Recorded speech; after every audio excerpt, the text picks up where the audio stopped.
Hey folks, Steve Bird here with C.A. Rudolph, which stands for Chucky Arnold Rudolph. Chucky. Chucky, right? And it's not short. That's not short for Charles. It's just Chucky. That's his legal name. So, whenever you see him, if you want to call him that, go for it. He appreciates the informalities of life. Yeah, I prefer Chad, but Chucky's okay. So, all right. So, anyway, here we are going to talk about his books, talk about stuff going on in his neck of the woods, and like I said in the intro video, Chad and I, we shared a booth at Prepper Camp one time, had an absolute blast, and what ended up kind of being a washout, literally a washout from the rain. A lot of the vendors packed up and left early, and just because we were just having fun hanging out, we stuck around, and the next thing you know, all the folks that hadn't bought stuff all weekend kind of came through and cleaned out our table. So Best Sunday ever. we cleaned up. It was awesome. Best Sunday ever. My wife was like, "When are we leaving?" I'm like, "We're not. I'm still selling books." right, because everybody else was I gone. would just stay. So we just sat there, trash talk people, and sold books. It was awesome. It was a great time. We were wet, but every book had to be in a big Ziploc bag. Yep. Was it you that had the Ziploc bags? You brought those, didn't you? Yeah, I sold a lot of Ziploc bags that day too. Yeah, the book's $15, but if you want the Ziploc bag, it's an extra $5. At least. Got to make profit. No, that was a great one. Yeah, it was. So, when I remember of it. So Chad's not that far away from me. He's in Virginia, which is a bordering state of ours, but it's almost like a different world today. Their local government, state government, is behaving a little bit differently than ours. So, with all the craziness that's going on in the world right now, what exactly is going on from your perspective? I mean, how are things going on in your neck of the woods? You're close to D.C., correct? Oh yeah, yeah. I work in D.C. typically. Haven't been there a lot lately because D.C. is essentially shut down. A lot of the job sites are still more or less, because they're considered essential. They're still moving. They're still doing their thing. But the buildings that my company services that are occupied by other companies, they're shut down. They're not letting anybody in. They're on skeleton crews. There's basically nothing going on in the city. So I haven't been anywhere else other than maybe 10 miles around outside of my house, maybe around where I live, in about a month or so. Wow. So, I mean, when everything came down the pipeline that the quarantine was going to start happening, it all turned into, I guess, it became a state. Like the federal stuff is one thing, but the state mandates became something else. And basically, Governor Northam said, "Okay, you're either essential or you're non-essential." And it's kind of a joke now with people on job sites because, job sites, construction is still technically essential. So if you show up on a construction job site and you see another guy and you're like, "Hey man, how you feeling today?" "I'm essential. How are you feeling today?" "Well, I'm very essential too." You don't shake hands, obviously, because that would be breaking the rules. You bump elbows or whatever social contact. But I spend most of my time in the office too. I'm an engineer, so I design control systems for heating, ventilation, and air conditioning systems for commercial buildings. And I'm not even allowed to go to my office right now. Oh, wow. So I'm an essential worker who basically has been told you have to stay home. And if job sites allow me on, then I can go. But I'll be honest with you, I don't feel comfortable even being there because job sites are filthy. And if there's going to be a spread, if there's going to be, that's where it's going to happen. So that's pretty much been my life. I mean, it's been very strange because it's like the world didn't really halt. We didn't stop. We just kind of pressed the pause button. I laughed the other day because I was having dinner. We were sitting down having dinner, and Steph, my wife, says, "This is like a big practice apocalypse." Yeah, that's And what a it's lot of still, people say too. The whole yeah, they're conditioning us for what comes next kind of yeah. thing because there's no bodies in the street. We could be on a big Truman Show for all we know. I Yeah. mean, I'm not saying that it's not a real situation, but most people don't see a real situation. They're just told there's one out there. I mean, everything I've read, and I've written, and everything that I've read and written, there's really bad things that stick out that scare the hell out of you, and a lot of them involve death, bullets, blood. There's always something crazy, but I haven't seen any of that yet. I've just seen like this, we have to stay home or bad things happen, but I can still order DoorDash. I can Right. still order Amazon. You can The get internet, yeah, the internet stuff. you can get takeout from the guy that might be sick in the kitchen making your Yeah. food. Small businesses are being affected. They're shutting down restaurants. I can't go eat a steak at Texas Roadhouse, but I can order one. I can pick Right. up the phone and I can drive down the road and I can roll through a little serpentine of cars and I can get one. It's the strangest thing in the world. So it's kind of like everything's on pause, but it didn't really shut down. Right. It's odd. And who the hell would have thought that the very first thing there would have been a run on was toilet paper? Well, I have like this big industrial case of 500 rolls that I've had for years now.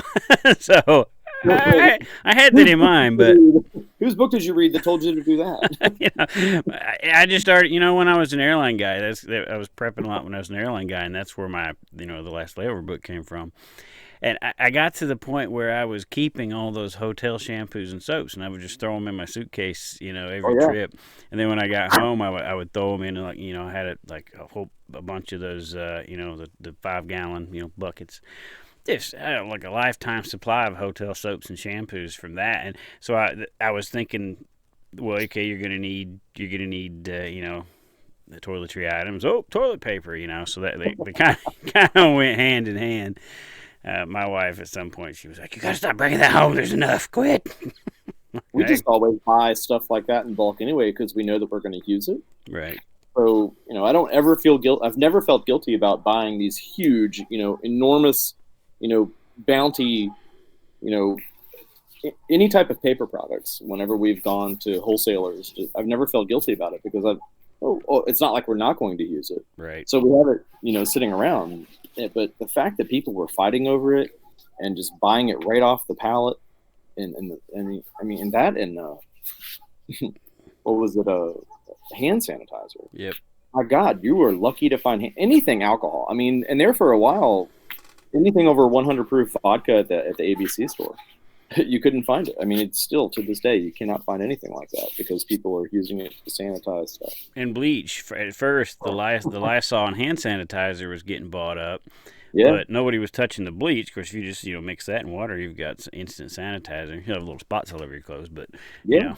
But and then the next thing you know, the bleach started getting snatched up too. It's like people had this like levels of of stuff they wanted to go through.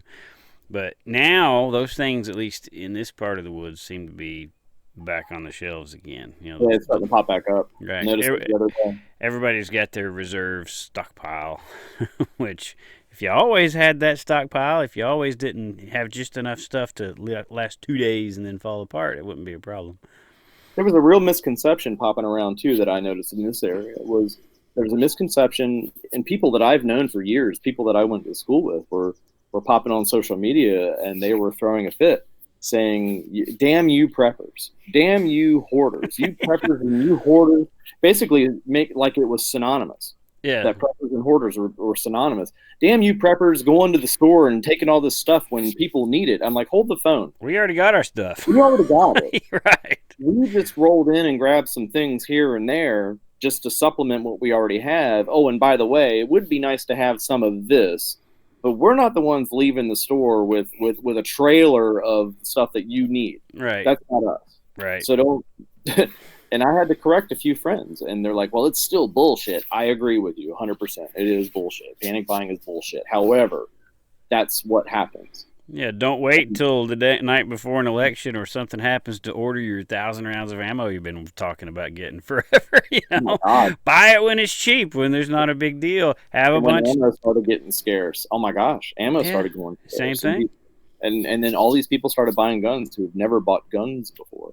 And like, well, I got this gun. Now what do? I can't find any ammo for it. Right. It's like a car with no gas. And I don't know what to tell you. Every time a situation shows up where people realize they need to start buying ammo, it's too late because everybody's doing it at the same time. You gotta have that big stockpile that your wife goes, "Why do you need all that for?" So that when the time comes, you don't got to worry about it. You just sit back and laugh. Like, man, I'm glad I don't got to do that. So that when the time comes, your wife says, "Wow, now I get it. You're such a good husband. I'm such a lucky woman. I love this ammo. It keeps us warm at night. I've got a friend of mine that he was on his gun buying spree. He was buying a gun every payday, I believe, and he was never buying ammo. He was buying just enough ammo to take to the range the next time he shot. I'm like, dude, you need to start buying by the case. Buy by the case. Well, you got 12 ARs and you got no ammo for them. That's like a car with no gas. And he never did. And then right as this most recent panic buying started, he was like, where do you get your ammo online? I'm like, too late, dude. You missed the boat. He found a case of 5.45 by 39 because he's got some AK-74s like mine. Yeah. And because that's the last thing people are looking for because it's usually 7.62, 39 or 5.56, right? So the oddball stuff lasted just a little bit longer, but it's gone now. Well, people were out; they were buying Makarovs, and they were like, because they could get 9x18. Well, what 9mm do you need? 9x17, 9x18, 9x19, or even 9x20. I bought the wrong 9mm. Can I trade it in? Well, you could have, but yeah, but you missed that boat. Yeah, you missed that window a little bit. So yeah, and that's the thing. Like you were saying about the toilet paper and everything else, the person that's got the preparedness mindset is not that person. They've already thought everything through. They've got everything they need, and then when the event comes, they're like, "Oh, thank God, I've got that." Yeah. In this right here, it's a soft occurrence. It's a soft apocalypse. It's a practice. Right. There's going to be a lot of preppers that are going to be born out of what we're seeing. Exactly. A lot of people are going to get the opportunity to be like, holy shit, this really can happen. I still have the internet. I can still use my freaking iPhone. I can still do cool stuff. However, I can't get toilet paper. Right. The next time, I will be ready. Right. And they're going to have that. I guarantee you. That'll never happen. What you call a prepper today, you would have just called a citizen, in the 1930s, 1940s, back when everybody had a pantry. They would can everything that have a whole winter's worth of, vegetables and stuff canned in their pantry, and they would have chickens in the backyard, to produce a few eggs. Yeah.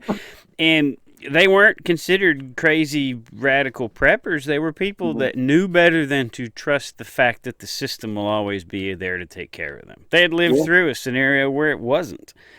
So they were prepared just because that's what you do. And that's what people have had to do all throughout human history until recently. And now everybody just assumes that everything's always going to be there.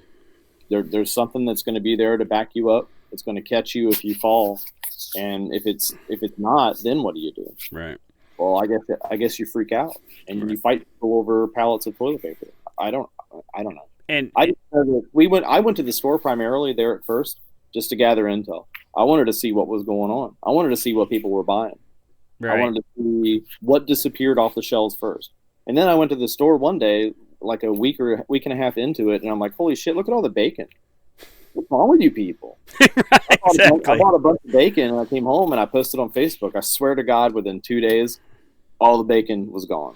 I think in that initial onset of it, if you would have just sat at home making memes, however you want to pronounce it, if you would have just sat at home making memes about panic buying certain items, it would have created all new waves of panic buying if it circulated enough. It was that nonsensical.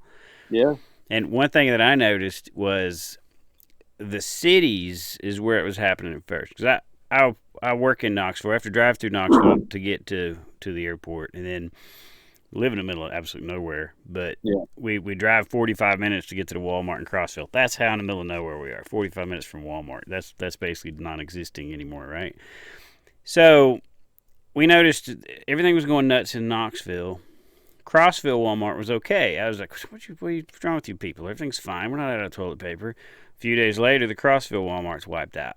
But the further you got out into the middle of nowhere, you start heading towards us, and you have your Dollar Generals and your IGAs and your little local mom and pop stores. They were still completely adequately stocked, even another week after that.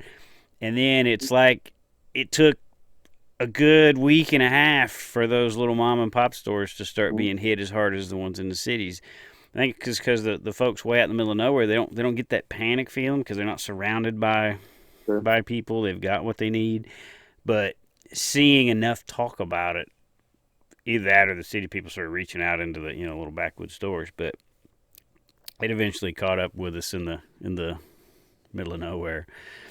But I have friends that well, my friend Scott, best friend Scott, his wife Whitney, she used to live in D.C. Well, in the D.C. suburbs in Arlington, Virginia, and she still has friends there. And one of their chief complaints was that they live in such small, cramped spaces.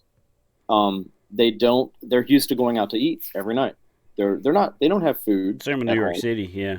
Yeah, they don't keep food at home. So they don't have a refrigerator full of food. They don't have room to store food. They don't have a pantry.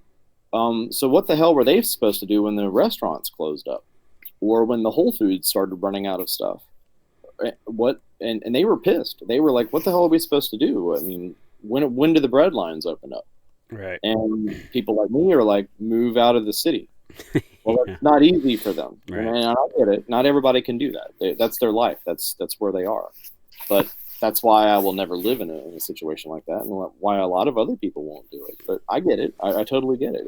And there, to this day, they're still building places for people to live, 27, 37 stories high, where they want people to live in a 500 square foot spot.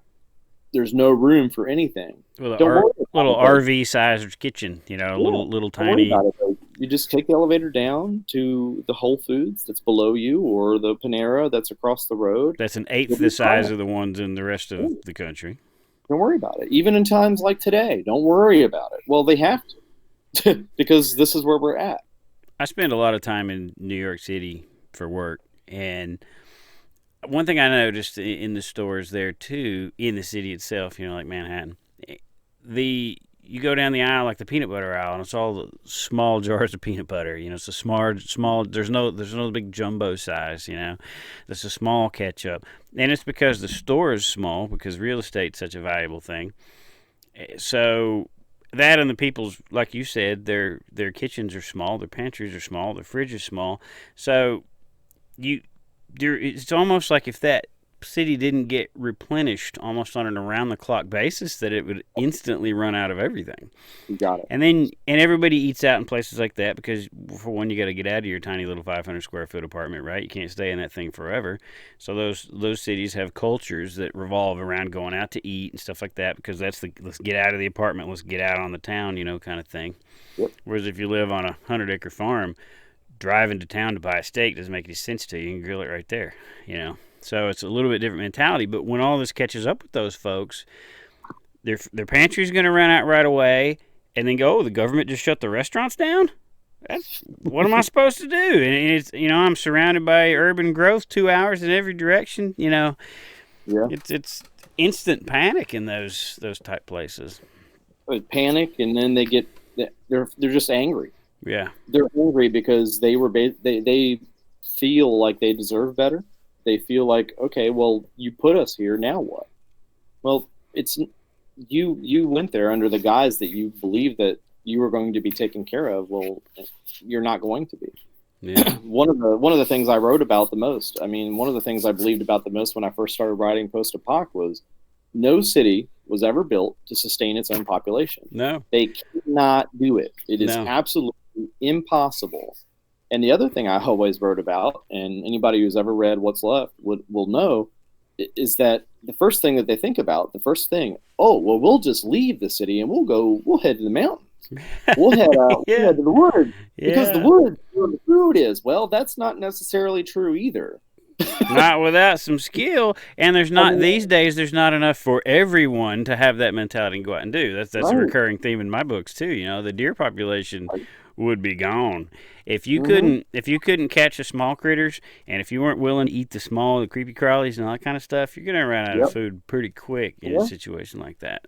People are like, well, I'll just forage. Well, there's not a whole lot of calories in foraging. How do you forage in the winter when everything's dead? There's Yeah. a reason that if hunters don't reduce the deer population to basically take the place of the natural predator that's not there anymore, that the entire deer herds would starve to death and die in the winter because there's no food, nothing's growing. The few that are meant to survive through the winter, they're foraging up every little bite. You can't just walk through the Wisconsin where it's 2 feet of snow for 5 months out of the year.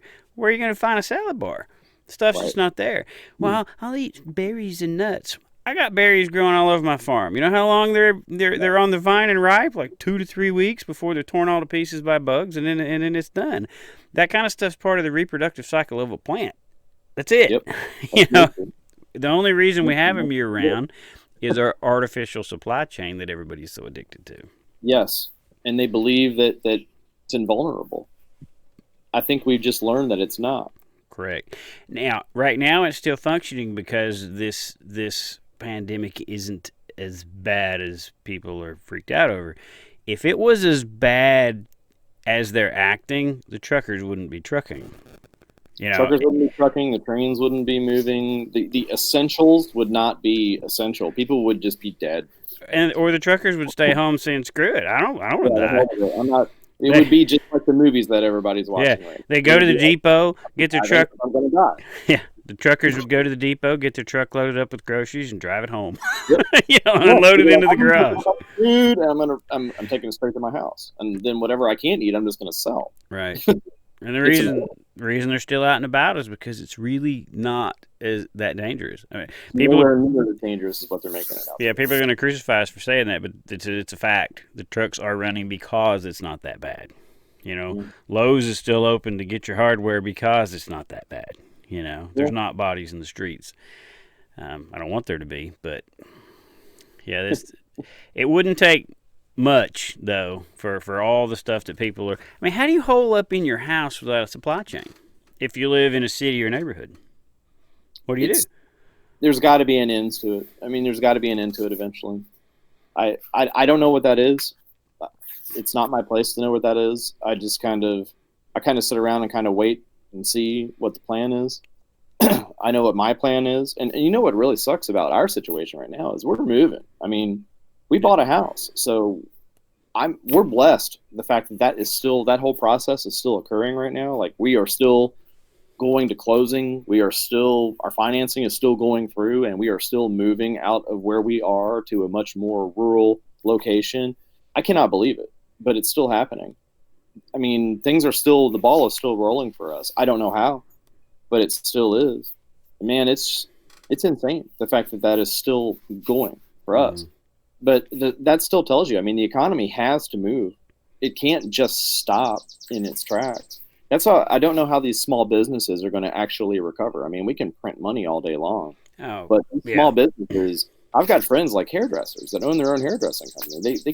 They can't run their business right now. The revenue they make cutting hair pays the rent, pays the light bill. But they're not sitting on a big stockpile of cash to ride through a couple months. Some people are like, "Oh, just don't pay your rent." Oh. Okay.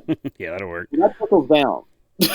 Even if they didn't enforce the evictions and stuff, or if there was orders to keep them from enforcing evictions, you still owe them money. Yeah. There's still a hole to dig out of. Well, then pay your mortgage. Okay. Because they'll just forgive that money. When they lift that executive order on withholding foreclosures, guess what? Yeah. You're still 6 months behind. You're going to have to pay that damn money. Right. Hard. You're going to pay it really hard. But yeah, and the small business side of things is, the waitresses and the wait staff and all those folks, they didn't have, more than likely didn't have a ton of money piled up, and they were the first people the government forced to stay home. Yep. And now they're getting paid unemployment that possibly pays them even more than what they were making when they were at work, which makes I don't know how the hell does it even work. It does. I was talking to my CEO on the phone the other day, and he was saying that now he's having to compete with unemployment because he said they relaxed the rules to where now you can quit your job, get unemployment, and get that big pay raise. And make money. More money. Right. So somebody making $30,000-$40,000 a year can now quit their job and get a pay raise and make $50,000 a year. Unemployment is now lucrative. Right. And I know Lundy was saying the other night that a buddy of his got a contract and he's got laborer type workers, construction type stuff, and that those guys refused to come back to work for less than 24 an hour because that's what they were making on unemployment. So it was 15 an hour, now they're like, no, 24. I'm not working for that. $50 or nothing, That's unsustainable. It's the American dream. Yeah, well, it's totally unsustainable. It's all on you pay me. I just want my money. Right. It's like talking to my 6-year-old said this yesterday, and she said, "Why do we have to pay for stuff? Why don't people just give people what they want?" Like, she was eating a pizza that one of those cardboard pizzas from a grocery store. Yeah. And I said, because then you wouldn't even have that pizza. Because why would the person have went to work in that factory to make your pizza if they could just have anything they wanted without having to make your pizza? And the light bulb went off in her head, and it's like the 6-year-old understood. But pizza. but somebody's got to make it. They got to be motivated to make it. If you pay them not to make it, they ain't gonna make it. It's like six-year-old economics that's understandable for her, but evidently not for a vast portion of the population today. It's crazy. Because all we think about is money. So, aside from our soft collapse that we're in and the horrors of having to binge watch Netflix and stuff all day long, tough life. Let's say, for example, this was in the onset of one of your books, right? Like this is that frog in the boiling water moment where the frog just realizes things are starting to get warm. Like, why is it getting so hot in here? I don't get it. How would this, for the people that have read your books, what about your stories and your storylines? Could they take away from this? My storyline is a lot different. I mean, it occurs farther after a societal collapse, and it's more of the aftermath of a societal collapse. But there's flashbacks where there are preludes to societal collapse, and there's a lot of one of the main characters who really doesn't make an official appearance until later on in the book series. He basically he saw this kind of thing coming, if it makes any sense, where he was the kind of guy who would sit on his porch and basically like what I'm doing now, and would watch his neighbors and would people watch and take notes. Yeah, take notes. Like when you went to the grocery store, and just to observe behavior. What are these guys doing? Why is that guy wearing a sock over his head? I mean, just anything that would cue me into what is this person going to do next? Who's going to set this guy off? Is this guy going to go crazy first? I mean, I see there's weird things happening all around us, and I talk to my wife about it. I talk to my daughter about it. I tell them, I'm like, I want every time we go someplace, I want you all to watch people. I don't care if this seems like a soft collapse or not. It could pop off any minute, and that's kind of the whole background in the book, because it all starts with a spark, one little spark, and it can turn into an inferno. Where's our Franz Ferdinand moment, right? Yeah, just takes that little spark. And I mean, we could be sitting in the middle. I was talking to my mom today on the phone about Easter stuff that we're not going to do tomorrow because we're not allowed to. I am, because we're in Tennessee. Yeah, I'm in Russia. In Virginia. They pronounce it Virginia.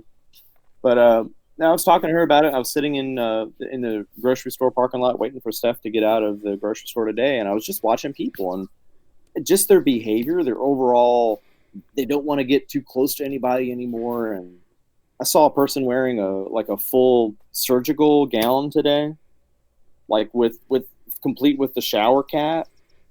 What the hell are they wearing that for? Yeah. I don't. What mentality? You know what really kills me are the people that wear the masks in the cars when they're driving by themselves down the road. What the hell are you doing? You're in the car by yourself driving down the road. Take the mask off. You're okay. You're not gonna. I just don't understand. Yeah. But all it takes is just one person to just snap. Yep. And that parking lot could turn into a bloodbath. We had a guy in Knoxville, not too far from here, just the other day at a Pilot truck stop. Slashed up 3 women. A trucker See? killed him, and there was a couple others wounded too.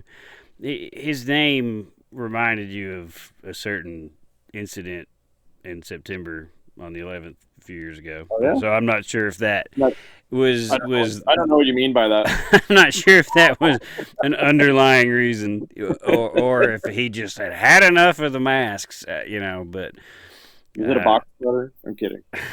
but so who knows if that's related or not? But No idea. and that's Knoxville, Tennessee. You don't expect to go into a gas station there. Now Knoxville is a city to me, but you don't expect to go into a gas station there and see people getting slashed up. You don't expect to go anywhere and see that. Maybe Chicago. Well, yeah. I mean, Camden, Newark. Nobody goes anywhere anymore and expects to see things like that. But right.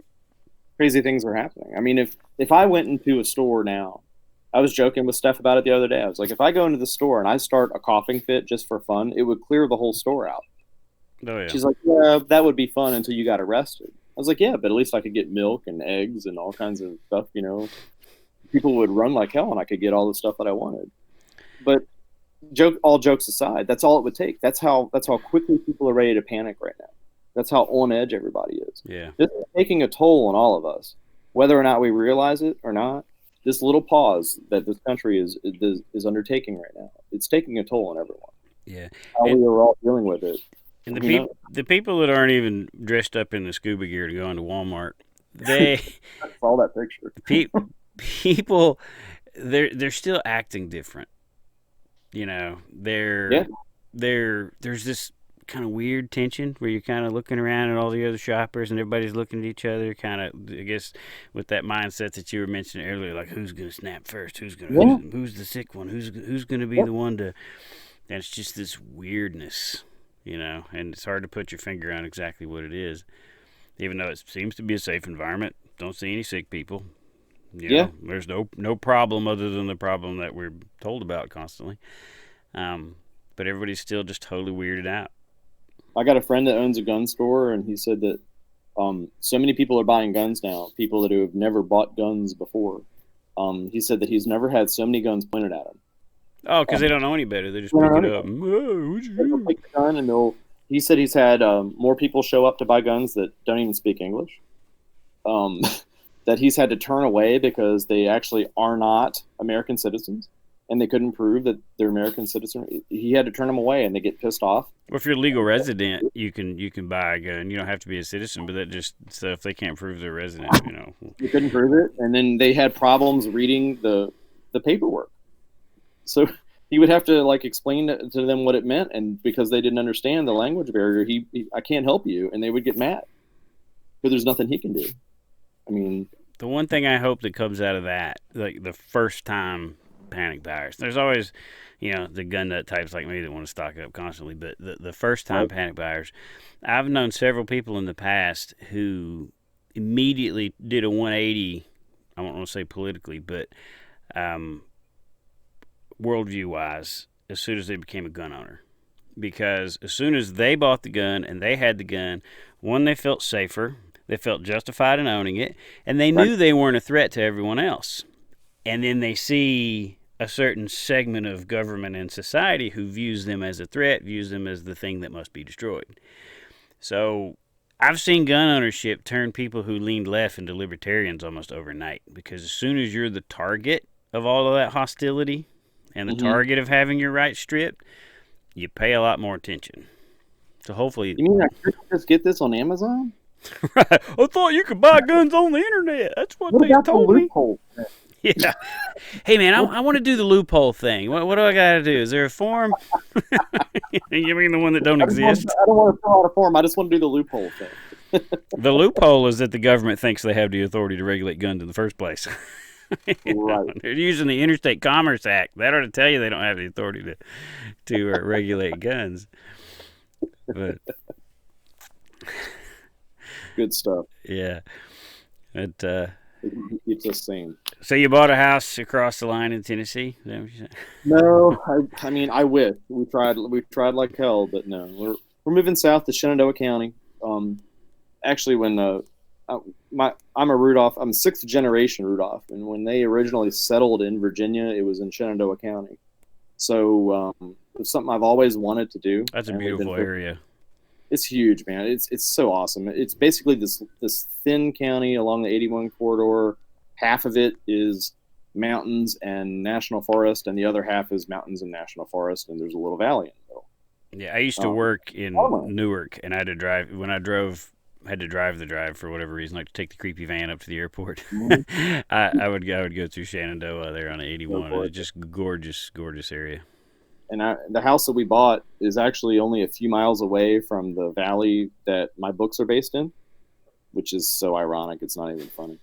But yeah, it's just amazing. So I can't wait to wake up in the morning and smell chicken farms and manure, and it's just going to be like hear donkeys in the distance hee-hawing. Yeah. I'm surprised you haven't heard that yet through my microphone. Wake up in the morning and shoot a coyote. It's going to be great. Can't do that in the neighborhood I live in now. No, can't do that in neighborhood. Yeah. Really, any neighborhood. People look at you funny when you do that. Yeah, but that's good to hear. Yep. So what do you got coming down the pipe? What are you working on now? What's out there for people to snatch up right now? If folks that haven't read your books right now are interested, where should they go first? I suggest going right where I started, and that was with my very first book, with What's Left of My World. And I started that book December of 2016, so it's coming up on 4-year anniversary of that, and I've got 6 books out right now in the series. I am working on the 7th book. Sorry to everyone who is who's been emailing me and messaging me and blowing me up lately, but unfortunately, life gets the better of us sometimes, and I'm very, very behind.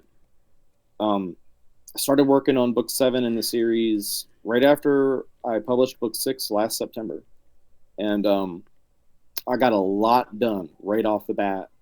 And something happened in November that kind of took my focus off of it. It was right when Virginia decided to vote in a whole bunch of Democrats.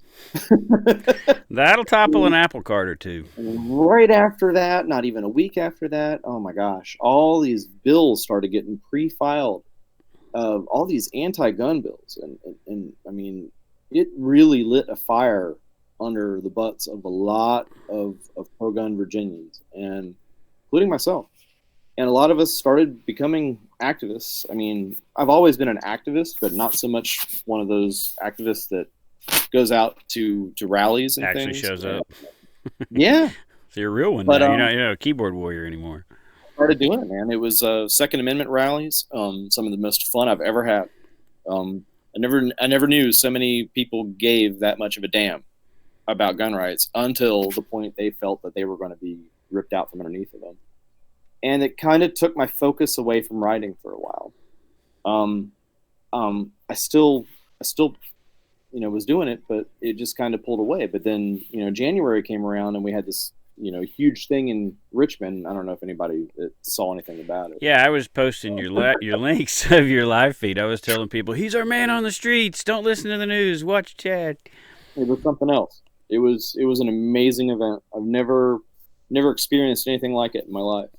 I would do it again tomorrow if I knew something like that was going to happen again. I would do it again tomorrow.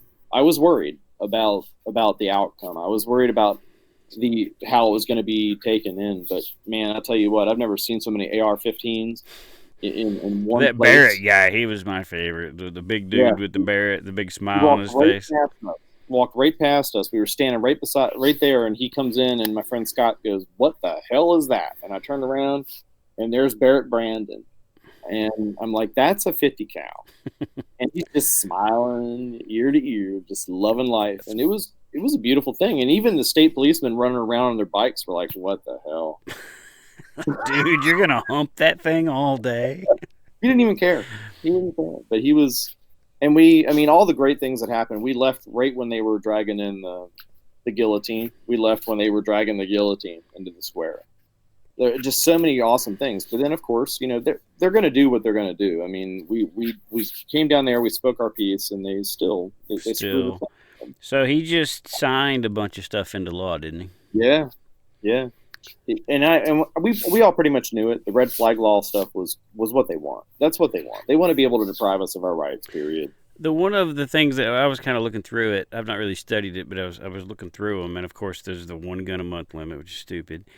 So if you're a cowboy action shooter, you got to go 4 months before you got your whole set, and the because you got to have 4 guns, rifle, shotgun, and then but the one that spooked me the most looked probably the most benign, and that was the one that said that each locality can make up their own rules Yep. governing the possession of firearms. So Yep. how could you even possibly travel across the state of Virginia? How could you possibly know what every little municipality, county, what all the differing, changing rules are? And some of They them, don't, are going to be insane that don't make they any don't sense. care.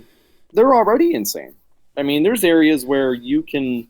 There's already towns that, like open. Virginia is an open carry state, but there's already towns where there's certain things you can open carry and certain things you can't open carry.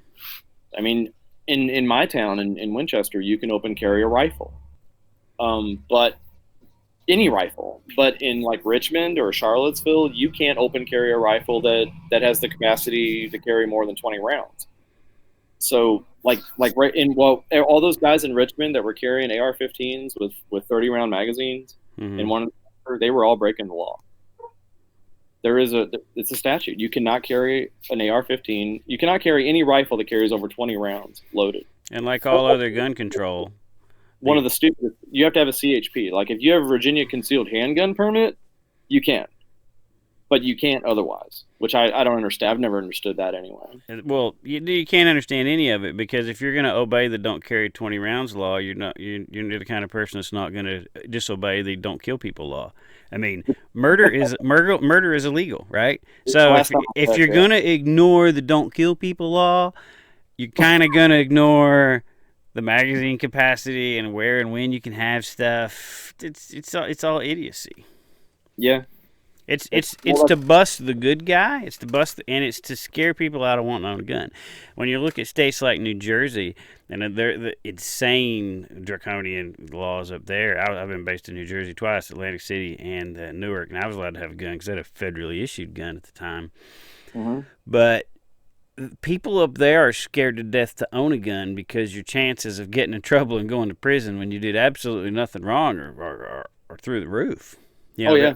There was a guy that was on it was Continental at the time, United now, that was not even supposed to be in New Jersey. He misconnected. He was going to like Allentown, Pennsylvania. So he's flying in Newark, and then there's a commuter flight to go to Allentown, I believe it was. And the commuter flight was canceled. So he had a lawfully checked bag. The state he left, he checked it, gave it to TSA. TSA inspected it, did the paperwork. He had it all, in the right kind of boxes and all that. And then when he gets to New Jersey, not supposed to be leaving the airport, supposed to be getting on another airplane, not even supposed to get his bag back. His bag is supposed to go directly from the cargo hold of the airplane to the next airplane, right? Well, the flight was canceled, so they give you your bags back. They don't keep them overnight. So he comes back the next morning to check his bag, says, I've got a lawfully checked firearm. Bam! Arrested, went to jail, got like 3 years for every hollow point he had, because the hollow point itself, even without a gun, is a crime in New Jersey. He wasn't even supposed to be there. It wasn't his fault. Breaking no rules whatsoever. Yeah. Intentionally. So their laws are meant to scare you out of having a gun. Yeah. Maryland's the same way. Maryland's the same. They'll throw you in prison for having a gun that doesn't even fire. And then if you did defend yourself with it, you're screwed. Oh yeah, it's a common law state. You're supposed to run away. Duty to flee. Yeah, you're supposed to run away and do everything that you can possibly do to get away from the attack before you use your gun. Using your gun is your absolute last resort. So trip and fall. My ankle, bam. Yeah, my dad always told me growing up, and I believe this to be 100% accurate. A dead man can't testify in court. So if you're attacked by a person and there's no other witnesses, you make sure that he's dead. And then after that, it's between you and God. I'm not going to say what law enforcement training course I heard this in, but we were told an empty magazine is sound fiscal policy. I like that. Because it's the same story. You're not going to have some dude in a wheelchair, a neck brace, and all that kind of stuff coming in the court being wheeled by his mom. Oh, they hurt my baby. He ain't going to be there. With the empty magazine, he ain't going to be there. But I ain't going to say where that came from. Nope. Nope. No need. No need. I concur. So, and your book 7, sorry, I got sidetracked there a little bit. Book 7, you're working on it. You mentioned it, so if you don't tell people when they can expect it, they're going to freak out. I'm way overdue. I should have had it out a long damn time ago. But I can make up all the excuses in the world. It's all on me. And when you start writing books, you owe your readers something, and what you owe them the most is more damn books.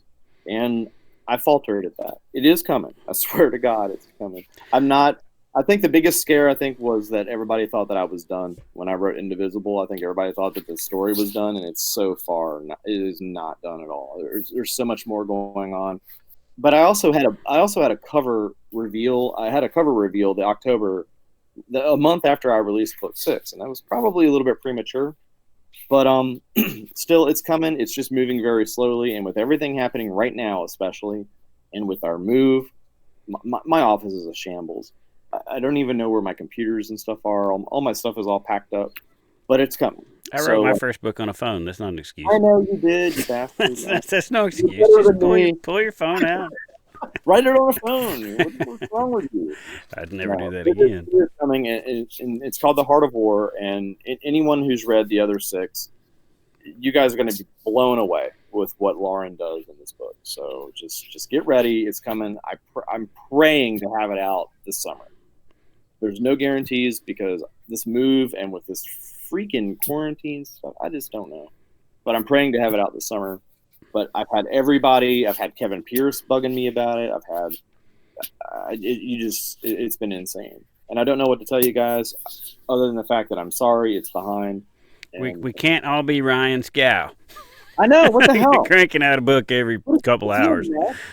I don't know what he does, man. He is insane. He makes us look bad. I used to be a book a quarter guy. I would type like 10 words a minute. I'm like, and Ryan Scow's like, I just wrote 20 books yesterday. Each key on his keyboard must be an entire word. Where he doesn't have to actually spell out a word. He just hits the word key and it just. At least he can put out stuff while the rest of us suck. I mean, people like, I guess I'll go read another one of Ryan's books, Chad, since you suck and everything. But he's behind the enemy lines in California. What else you got to do, right? True. No, he's a focused dude. He's focused. He's on a mission. But life gets in the way. Everybody that reads my books does good and well. My life gets in all kinds of ways. You're a busy dude too. I don't know how you do it. You got like a farm, and the next thing I know, you're flying places. I mean, then you're milking a, and then you're doing you got like a pond, and then you're fishing with your girls, and then you got like solar stuff going on, and then you're in a plane again. That was the solar thing has been. I feel like I've been doing prison in solar penitentiary, man, because it's been like a 12 to 14 hour a day job for as long as it seems like as long as I can remember. But I'm done. It's finally done. But yeah, I mean, life gets in the way sometimes, and just gotta hope people understand. And one of us hopefully is putting out something to keep people appeased until our next book comes out. Yep, we'll get on it. Guys like Ryan, and now that Franklin's retired, he's going to be upping his output. Oh yeah, he ain't going to stop either because I don't know, he seems to like writing or something. Yeah. It's he's got some stories to tell stuck in that head. But gotta get the demons out somehow, right? Right. It's prescribed by his shrink. So Joe Trott asked a question.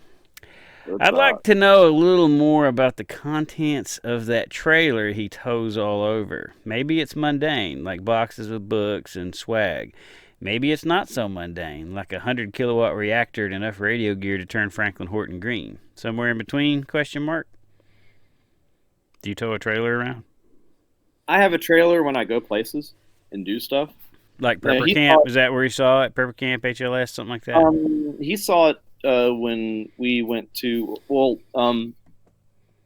Megan had the little Virginia get together at her house last July, and we towed it down there. I took it to HLS last year too. But I didn't really have as much stuff in it. Then it's kind of like a camping prepping trailer. I put all kinds of stuff in it, but it's got its own power plant, solar. It's got a generator in there. We've got food. We've got, I don't know, guns. I'm talking really loud in my neighborhood. People are gonna be like, I'm gonna go break into that son of a bitch tonight. Yeah. Or chain that thing up Got a tonight. security system. Yeah. Booby traps. There's the rapid No, detonating. I don't have anything in there that'll turn Franklin green. I don't even know how I would accomplish such a task, but Scotch, um, probably. I've got. I mean, it's basically everything. I put in it what I would need if we had to head the hell out of here in a hurry. If I had to grab the family, hook a trailer up to our vehicle and bug out. We have everything in there that we would need to be self-sustaining for at least a month. I guess would be the easiest way to explain it. So when you Um, travel with that, if something happens while you're on the road, you're already ready. Pretty much, yeah. And one of the coolest thing about it is that it works for that and for camping too. So if hey guys, you want to go camping this weekend? Yeah, let's go. We'll just hook the trailer up and we just go. We don't have to stop at the store. We don't have to do anything. We just roll up to wherever we're going to camp. You don't spend a whole day gathering things and packing and looking for stuff. We've It's got all everything. ready to go. We've got everything. Now, sometimes it'll be like, damn, I really wish we had some fresh this or some fresh that, but do we need it? No, we don't. We've got pretty much everything in there. Now, right now, it's got a bunch of stuff because we're moving. It's got a bunch of things in it that it wouldn't normally have. But yeah, without going into super detail, Joe, preppers don't tell you everything about OPSEC, Joe. OPSEC. OPSEC, bro. But yeah, that's about it. There's no flux capacitor or anything like that. So basically, you are walking the walk, practicing what you preach. As far as preparedness. That's good. Okay. Good to hear. I'm not as cool as the characters I write about, but I try. None of us are. Yeah, it'd be awesome though, wouldn't it? You're also not a girl. You're like Rambo. Yeah, I got a beard. So Jeff Moats asked a question that you kind of touched on earlier. How are your folks in Germany faring? And what was the name of the company y'all got the beef sticks from that you brought to HLS last year? So first part of that question, how are the folks in Germany faring? The folks in Germany are dealing with a similar situation. We've only spoken to them a couple of times. We FaceTime with them sometimes, but with the time offset being what it is, we don't makes it not talk to them a convenient. lot. And when we do talk to them, either they're shit faced or we are. But they're doing well. Because it's night for somebody, right? It's always night for somebody. It's always 5 o'clock somewhere. But they're dealing with a similar situation that we are. It's not the same. But I think they've actually, and I hate to say this, but I think they actually have a little bit more freedom than we do. My cousin Sebastian sent us pictures yesterday that he and his brother went out on a motorcycle trip through the Alps between Austria and Germany the other day. So they're just out doing their normal thing. I think they're under some manner of quarantine. I don't know the rules behind it. I don't know. They have some cases there. I think that they're handling it way differently than we are. But I don't know any of the details. They don't really want to talk about it too much. They don't really seem like they want to dwell on it like we are. Right. It's our 24-hour focus. If it's not in the news, it's the social media focus. It's you can't bump into somebody at the gas station without sitting here talking about it. We're all consumed. Yeah, it's 100% what we deal with right now. But they just want to live their damn lives. They've had enough tragedy occur in that country and in the continent in the last century, right, for a lifetime. They don't want to deal with it. So I met Sebastian at Prepper Camp, didn't I? Or was that HLS? HLS. Yeah. Nice guy. Good kid. But the beef sticks, damn it, Jeff, I don't remember. I don't remember. I think she gets them from a family farm in Pennsylvania, but I honestly don't remember. I'd have to ask her. And I'm not going in there to ask her right now because she'll never shut up. So they weren't some really cool thing imported by hand from Germany. No, no. They were just some family farm, I think, that she's got a tie into. Not sure how. You might have to turn your porch light on soon. Looks like it's getting Is it dark dark there. out here? It's get, it looks like it's getting that way. It is getting dark. Let me do this. There you go. Is that better? No, worse. It's better if people can't see your face anyway. Trust me. I didn't want to say anything, but Thanks. so of course we beat this one to death already. Mike Alshouse, I guess I pronounced that right, says, when will the next book be released? You know, and you got the same answer as me and Jeff Moat. It's like, life's in the way. I'm busy. Sorry. That's our. Mike's our a guy. answer too. Mike's a guy. He bought me lunch one day, so I can tell him the same answer I'm telling everybody. It is coming soon, Mike. I swear, it's coming. Yeah, one more question, and he's gonna say back off. And Boyd, Boyd, he's a cool guy to hang out with, isn't he? He said, "Is it true? Are you in fact a robot? If you were a robot, I would have you pegged for Bender on Futurama. That would be your robot alter ego." I'm trying to figure out where he comes up with that. Why does he think I'm a bro? But I don't know. Well, you could be a Bender type, drinks and cusses and bends things. You know, that might suit you. So, and then he's got, real question: favorite bourbon? Question mark. Ooh, favorite bourbon. Woodford Reserve. Boom! I'm glad you said that. That would have been my answer. Woodford Reserve is my favorite bourbon. I used to live just a few miles from that distillery. Every time I'd have relatives visit, when I was in Kentucky, we'd take them and do a little tour. That one's cool. It's the old, but they still roll barrels by hand. 1800s level of technology kind of place. I will drink Jim Beam Black, and actually, it's what I've been drinking lately because I don't have any more Woodford. I know I suck, but yeah, I do like me some Woodford Reserve. You still allowed to buy booze in Virginia? Unbelievably, yes. It's an essential business. Even if they ban that, though, they'll still give out heroin needles. Heroin needles, and they're going to keep the abortion clinics open. Oh, yeah. Well, you got your churches. You can't go to church, but if you want to kill your baby, come on over. Nope. On Easter Sunday. And, yeah, you could have an abortion on Easter. You just can't have Easter on Easter. You can't have Easter on Easter. So, Sorry. Wayne Stevens, who in your life did you base Lauren's character? I based Lauren's character off of my youngest daughter, Emma, and a lot of people who are watching this or will watch this have met Emma. They've probably met her either at Pepper Camp or at HLS. The hardest part about I based it on her because of our relationship. Because there's a relationship between Lauren and her dad in the books. Yeah, you two are tight. The way that he raised her, the way their relationship, yeah, how close they are. But see Stephanie peeking at you out the window there. Oh man, you're in trouble now. You have a knife in her hand. There's a lot about. I mean, it's the father-daughter relationship, but it's also he never sheltered her. He told her how it was, even no matter how dangerous or how scary the world was. He didn't hide it from her, and he also taught her skills, things that he wanted her to be able to have, and I do that with her. I've always done it with Emma. Now, the hardest part about it is Lauren's character is 18 in the book, and my daughter Emma just turned 12. So growing her up a little bit, moving her through it, it was a little bit difficult. Yeah, I can see that. Weird now, but because now I'm kind of watching it happen, I've already written about it, but now I'm kind of like, oh, check me out. I'm doing what I would have done, what Alan would have done with Lauren in the book. This is very weird. But yeah, this is all after her. Well, if this situation progresses, you've been raising her right. Hopefully she can shoot straight.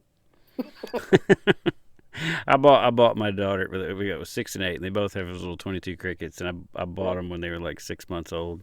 Jumping the gun a little maybe, but made me feel good. Well, those guns are cool. And then he also added, or Jade too. Oh, Jade. Jade was she's not based on any person I know personally. But so in fiction books, everybody loves a hero. Um, Heroes are the name of the game in fiction. And biggest problem that I came up with was when I wrote the first four books of What's Left of My World. I wrote myself into a corner, and Kevin Pierce even called me out on it, and I didn't realize I had done it. And I wrote myself into a corner. I had never intentionally decided. I never intentionally wanted to write about the dad who had been missing during the first four books. And I realized at that point that I had to. So the problem was that how do I explain where he had been all this time? And I came up with a story, and the story involved him getting hurt, and being in a coma and having to recover. And but the problem was that in the first four books he existed in flashbacks, and he was basically a hero in the book, to his daughter, and the fact that he had helped her learn these skills and helped train her and things like that. He was a huge hero, but he needed a hero in order to come out of this predicament that he had been in too. But Jade's character came about just out of nowhere. I honestly don't know where I came up with her, but I just knew that I needed somebody who was extremely strong, and it just ended up being a female character. It just, and she just, I don't know, she reminds me a lot of Lauren in a lot of ways, but at the same token, she's like Lauren, but twice Lauren's age. I didn't base her off of anybody that I know personally, so if that answers the question. But she is a badass. Paul Hendrickson, good old Paul. He's a cool dude. You met him at the Virginia meetup, right? That's the bullet maker. Yeah. Man, he came out to my house that time. That was a good time. Anyway, Paul says, if you could sit around the campfire with anyone, who would it be and why? Other than me, of course, because that's other than Steve Bird. Given. It's everybody's first answer. I have two answers. The first answer was that I've already done it, and it was awesome, and it was the first time I went to HLS, and I got a chance to hang out with authors that I'm a huge fanboy of, like Angry American, and believe it or not, Franklin Horton. And then I got a chance to meet Alan Keyes. K. I mean, like an all in one night. Like I get to meet these people, and then I get to meet Kevin Pierce, all in the same night. And I looked at my wife that night, and I'm like, I can't believe this is happening. I just wrote like 3 books like last year, and now I'm sitting here and hanging out, and I'm drinking moonshine and hanging around the campfire with these people. So that would be a good answer. But the other answer I got would be with a big group of readers. Because that's another plus to HLS in those events, because they're there too. Because you get to sit down and just chill with these people, and then once they realize that you write these books, but you're also just kind of the same. You're just a person, and they warm up to you a little bit. Then they start asking questions and start talking to you, and then they start telling you things that they like about your books, or hate, about whatever. But at least they're open, and it's the most amazing thing in the world, because you've opened up a part of yourself to them, and you get to see it from their point of view. And I think it's phenomenal that you can sit down and talk one-on-one with these people. And that's so there. I mean, either I want to sit down at a campfire with a bunch of fellow authors that I got into this, over, or I want to sit down with a bunch of readers who either like or hate my books.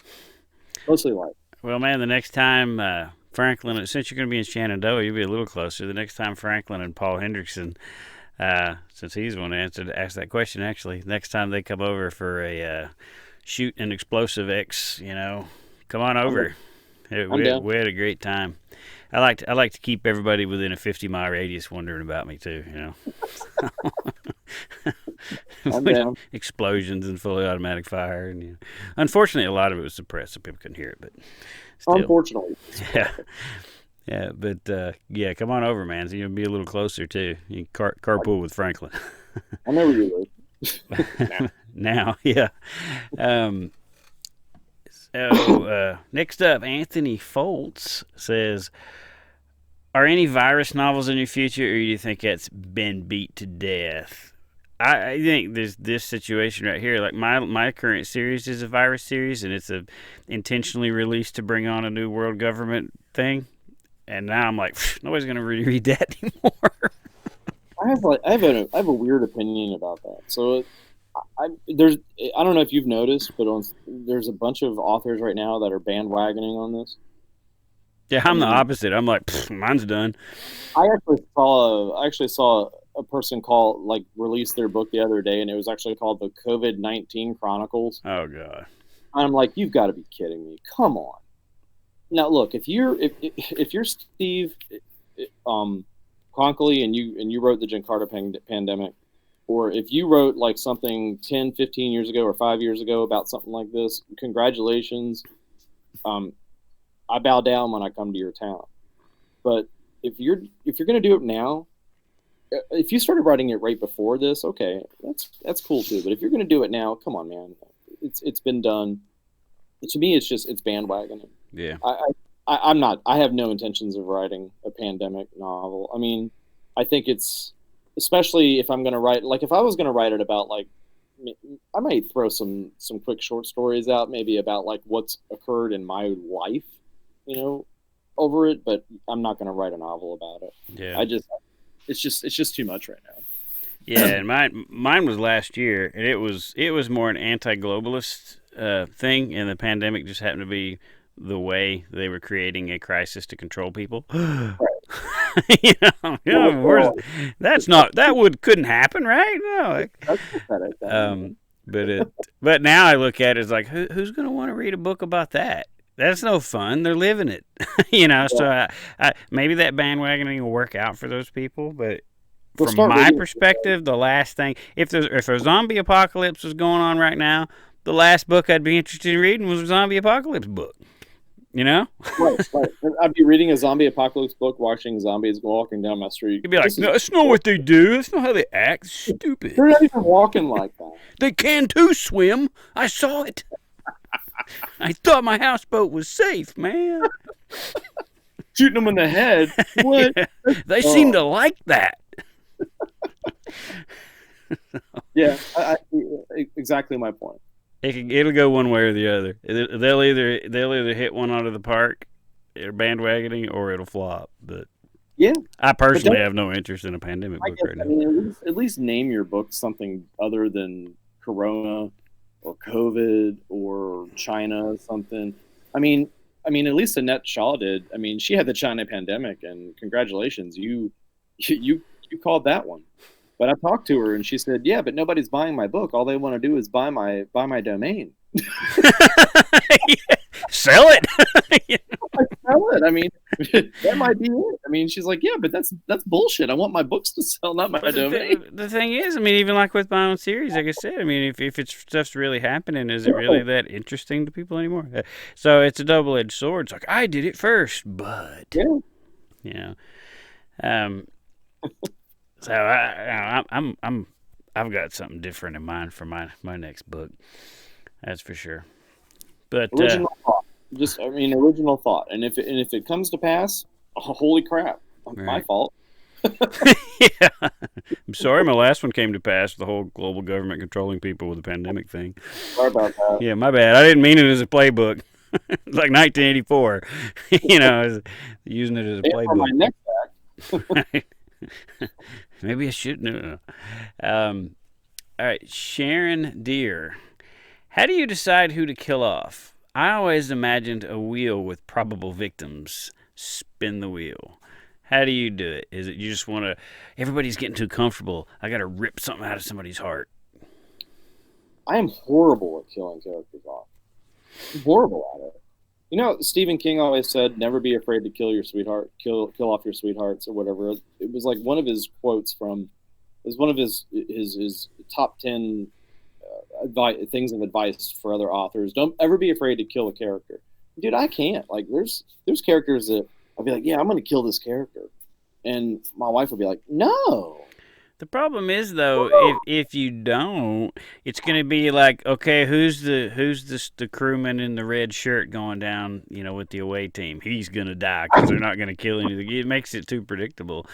I was going to kill a character in the last book, and I was dead set on it, and I was ready to do it, and I got this review, and I don't even know why I read the review. I just read this review. This review was all about how awesome the book series was, and how he'd never read a book series like this one. And this one character, such and such. Oh, I love this character. He reminds me so much of me when I was in boot camp, and blah blah blah. I was like, you son of a bitch! I can't kill him now, because if I kill him, he's gonna. Oh man! So I had to go back and rewrite. I had to rewrite it because I read that because of that one review. I had to rewrite it. Yeah. I couldn't kill him because he would hate me. He might come and kill me.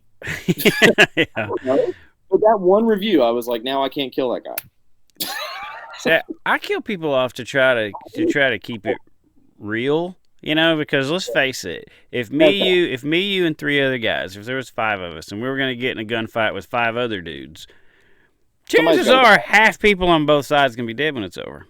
Yeah, somebody's got to die. Yeah, it's not a movie, unless we're like totally picking on somebody with overwhelming force that doesn't stand a chance, kind of like a SWAT team going after like one meth head kind of thing. But if it's a fair fight, at least half the people on both sides are going to get wiped out. It's the odds of it. I've killed off characters before, like characters that have been in the book, have been in multiples in the books, and actually have a place in the books. But they're not like the characters that you would have ever gotten attached to.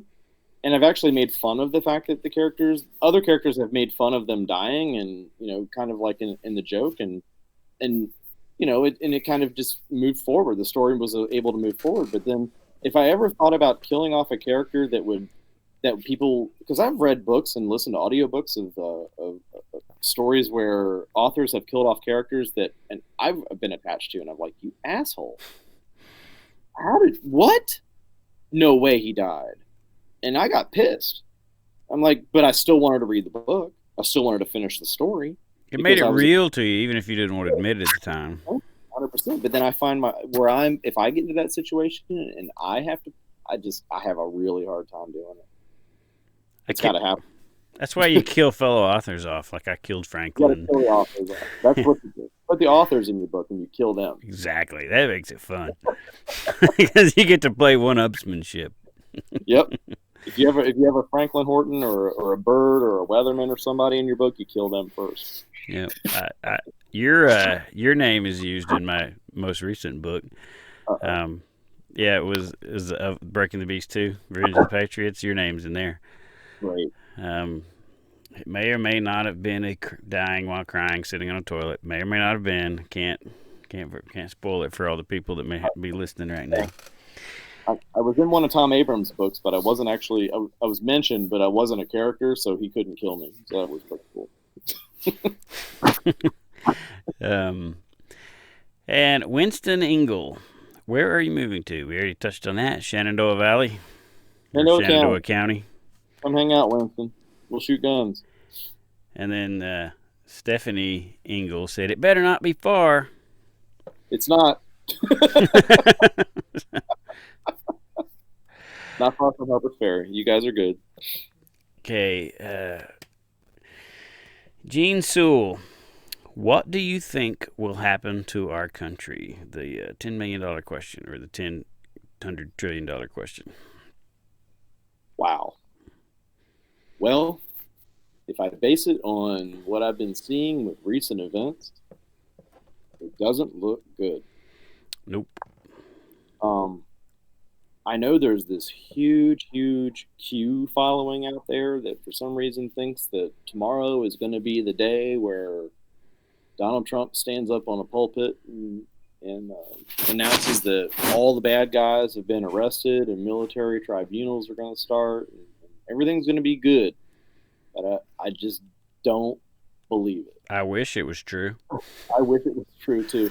I wish God would just come down and smite every one of them, but I just don't My think wife it's. says that every day. Come on, Yeah, Jesus. yeah. I mean, what are you doing? Come on. I mean, how much longer can it last? I don't know. I don't know. I don't. I just don't. The only reason they would continue acting the way that they're acting is because they know they're not going Right. anywhere. And Yeah. this is just a sign of things to come. And as long as we all continue to turn a blind eye to it, And we do. and, What are and the people in Michigan right now that it's now illegal to garden. You can't grow vegetables. You can't, people to garden. and they're not, and they're just taking it. But I'm not saying that to act as if I'm something special and I would do something different. Yeah, It's they, generically speaking, because we all basically do the same thing, except for the going to the rallies and stuff like you do. We gripe and complain, but really, what do we do? You know, nothing. I mean, where in the We Constitution does it say the governor of a state can ban you from freaking gardening? That's yeah. insane. That's either a huge test or it's a conditioning. It's one of the two. There's no logic in any of that. There's no good can come out of that. What I've been seeing is that it seems like they're using this, whatever the hell this is. They're using it to see how far they can take things. Right. And See how conditioning. far, yeah, The because next time they flip the crisis switch, everybody be preloaded just to go to your homes and don't come out. yeah, because Do what we say. this will end. We'll all go back to business as usual, and the brands will all come out and they'll gaslight and they'll tell everyone, "Oh, things are great again. Go out and get your latte, and come back to Target for 20,000% off, and get your free this and get your free. The country is back to normal thing, and everybody will just go right back to think to the America is the best country in the world again. But as soon as the next crisis pops up, it's only going to take 2 or 3 weeks before we're standing in line 6 feet apart, and we're afraid to look at each other, and we're not allowed to garden, and we're not allowed to. I mean, the only thing that blows my mind about this whole situation is the fact that we've been allowed to buy guns and Oh yeah, yeah. just That blows my mind too. Of all the things you would have expected them to take advantage of. like, wait, Now we can buy guns? I don't have any guns. Do you have guns? No, what? Mine, boating accident, right? that boating accident we've got planned. I was thinking about this, and if you look at, let's say after Katrina things change, Hurricane Katrina things change. The way people looked at FEMA after Katrina. Prior to Katrina, people didn't put their hands on their hips and go, "Where's FEMA? Where's my check?" Yep. You know, if your house got blown over, you dealt with your insurance company.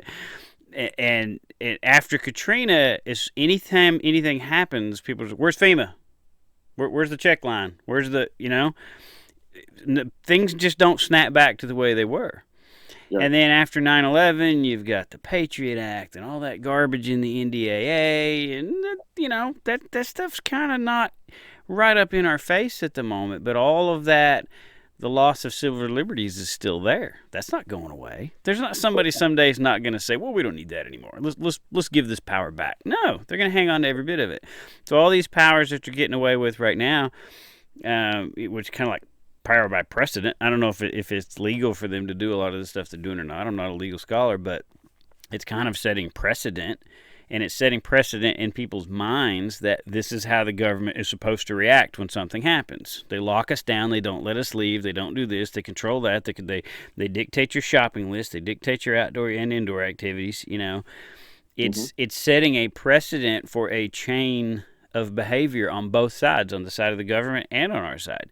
Things just don't snap back to normal.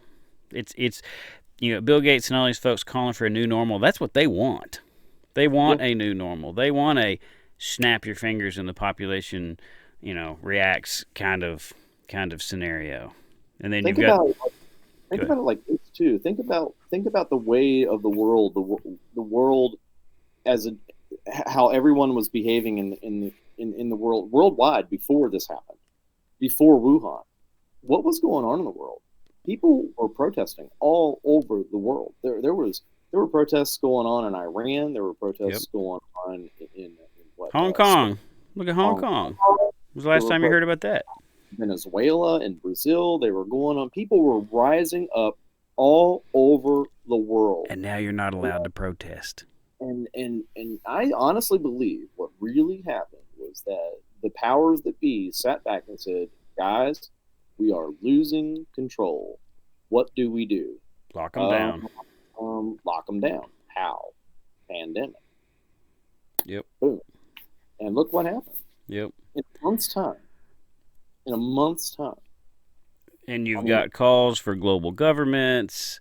And they're not coming from just random talking heads on TV. They're talking from, they're coming from former heads of state, former, Department of State officials, former world leaders all over the place that are calling for a global government to fight this crisis, And that was what my Breaking the Beast series was about. There was a global government was created. Then they created the problem. They unleashed the problem, and then they rose up out of the ashes of the problem to save the day, right? And that's so. I don't think that's too far fetched, really. If you look at the global banking industry and the cabal that is, if you don't think these people get together and kind of plan this stuff out, you're not paying attention. Yeah, you're definitely not. and the whole conspiracy theory thing, give me a fucking break. That's the shit that actually happens. They came up with that term to shut everybody up. Right. But everybody quieted down. And all of a sudden, those protests disappeared. Now what are we worried about? Now, if you go to protest, if you're in Michigan right now and you go to protest the governor's treatment of you, they'll arrest you for violating their executive order and send you off to prison. Whereas before, they couldn't have arrested you for protesting. Because now the First Amendment is illegal. Right. Freedom of assembly, you don't have that. Freedom of association, you don't have that. Like you said, I'm amazed they haven't, did the Katrina-style gun confiscations. Yeah, which they swear up and down was only because of the evacuations. But they took them from all the lawful people who had registered them legally. Meanwhile, other people were shooting at rescue helicopters. Yeah. So when you needed a gun to protect yourself the most, knock, knock, knock, we're going to need that. I wonder how well Detroit's working out for them right now. You got that under control, Governor? Of course, the murder rate's probably down in Chicago.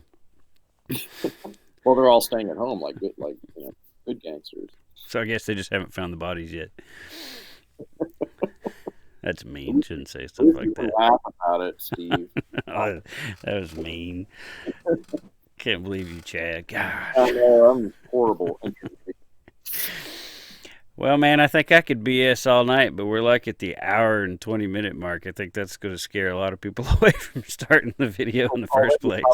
They're probably already asleep if they even watch this one.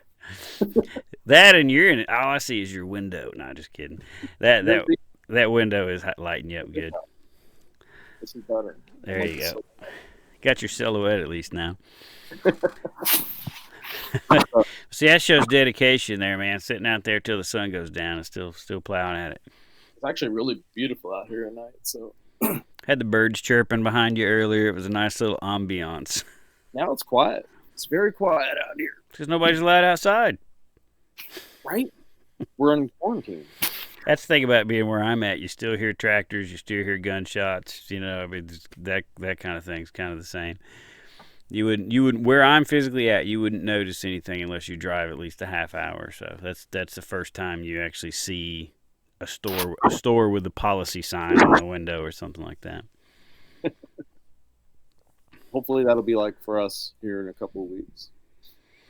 It ain't gonna be as rural as Tennessee, but it'll be a lot better than where we're at.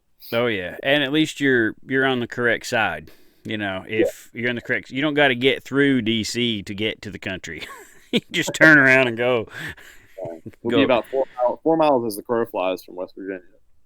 Oh, there you go. Yep, we'll be good to go. Get your OxyContins and and all the heroin we need. Yeah. The West Virginia mating call, right? No offense, people from West Virginia. the pill bottle, you shake it. I think it's one in the Panhandle, though. Yeah, my sister lived in West Virginia for a long time, and we'd go over there to visit, and she was in West Virginia, full on banjos, except none of the banjos had all the strings. But it was neat place. Neat. But well, like I said, we're coming up on an hour and a half, so we should probably spare these people from Fair enough. I can sit here and chat all night, man. Like I said, you need to come out with Franklin and Paul, and let's get to do a campfire and shoot some guns and sit around and save the world, and or come up with plans to destroy it. Either way, I'm good with either one. Well, folks, thanks a lot for watching, and thanks to Chad for coming. And it's been, like I said, it's been fun, and we hope we answered any questions you've got, and hope we helped you kill an hour and a half of this quarantine that we're all in. So, share the video, spread the word, tell people about Chad's books, and he needs some money for this move. Buy some books. Just kidding. But we're all around. Yeah, but no, it's been good having y'all here tonight. Good. Thanks for all the questions, for the folks that wrote into the questions. We really appreciate that. It adds a personal touch to things, and we appreciate it. Good time. Happy Easter. Enjoy. Yep. And unless you're in a place like Michigan, have a good Easter. Actually, Kentucky too. That governor said he's gonna, because they just elected a Democrat, so he said he's gonna have the police patrolling churches tomorrow. All that. Yes, wonderful, isn't it? Okay, they're going to eat him. Kentucky doesn't put up with that kind of crap. I don't know. He was elected by the teachers union, and they control the place. So it's a public employees union kind of scenario there, and so sad to see. But anyway, I hope this stuff makes a difference to folks like that. Should. But before we get rambling on about politics again, bye, folks. Appreciate it.